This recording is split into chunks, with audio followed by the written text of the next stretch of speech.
An earthquake, also known as quake, tremor, or tremblor, is the perceptible shaking of the surface of the earth resulting from the sudden release of energy in the earth's crust that creates seismic waves. Earthquakes can be violent enough to toss people around and destroy whole cities. The seismicity or seismic activity of an area refers to the frequency, type, and size of earthquakes experienced over a period of time. Since the 1600s, there has been 106 earthquakes in the Philippines with a magnitude of more than 6. On July 16, 1990, the Philippines was hit by one of the most devastating earthquakes in recent times.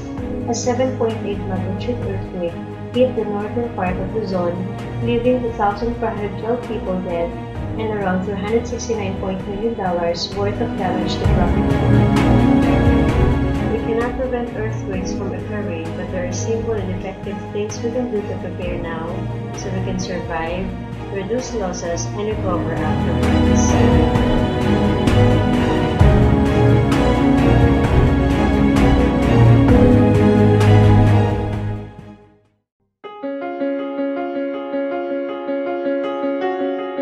Start now by moving furniture such as bookcases away from beds, sofas, or other places where people sit, sleep, or spend a lot of time. Move heavy objects to lower shelves. Then continue your hazard hunt to help identify and fix things such as unsecured televisions, computers, bookcases, furniture, unstrapped water heaters.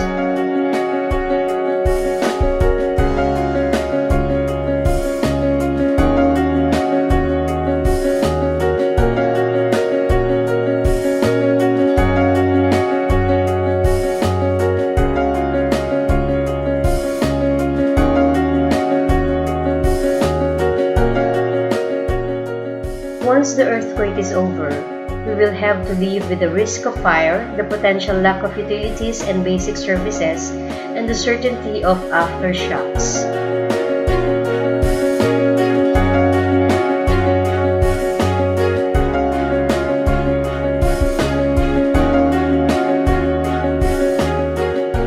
Make sure you know how to turn off the gas, water, and electricity to your home. Only turn off the gas if you smell or hear leaking gas.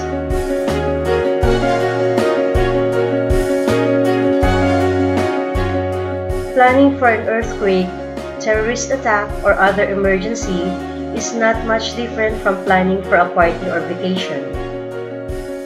Before the next earthquake, get together with your family or housemates to plan now what each person will do before, during, and after. Practice drop, cover, and hold on.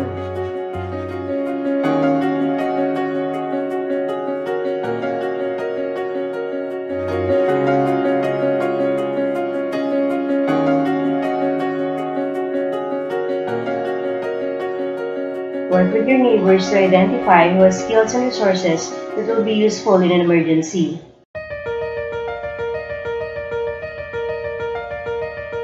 Everyone should have disaster supplies kits stored in accessible locations at home, at work, and in vehicle. Your disaster supplies kits should include food, water, flashlights, portable radios, batteries, a first aid kit, cash, extra medications, a whistle, fire extinguisher, and many others.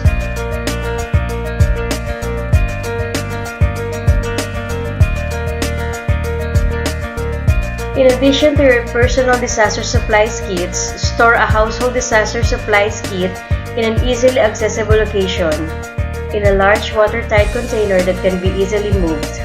with a supply of the following items to last at least 3 days and ideally for 2 weeks.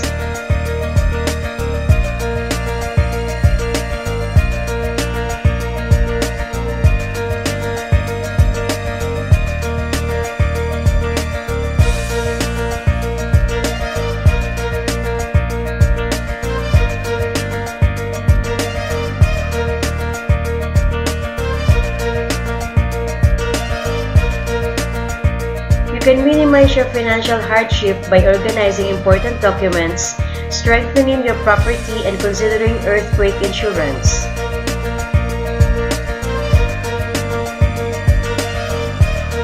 Most houses, apartment buildings, or commercial buildings are not as safe as they could be, especially if they are more than 30 years old. While building codes have been improved over time, few building codes require issues with older buildings to be fixed. Still, there are things that you can do to improve the structural integrity of your home or other building.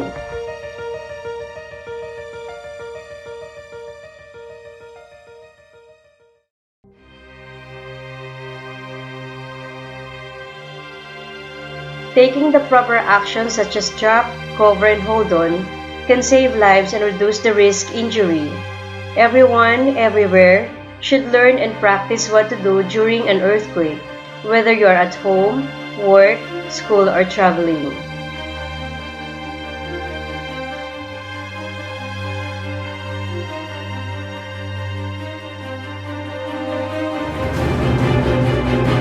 In general, it is important to think about what you will do to protect yourself wherever you are if an earthquake were to occur.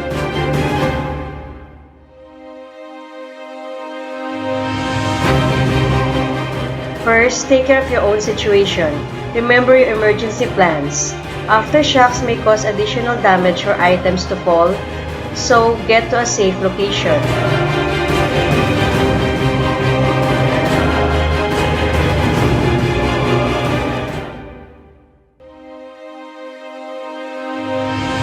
Immediately check to see if anyone is injured, and if you have been trained in first aid, put your skills to use by assisting those in need.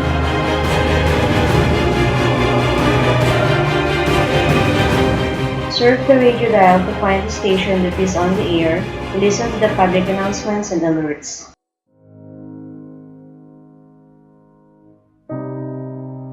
In the days, weeks that follow a big earthquake, your family, friends, and neighbors can come together to start the process of recovery.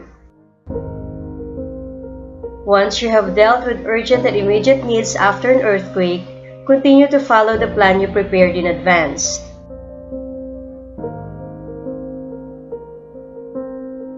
The recovery period can take several weeks to months or longer.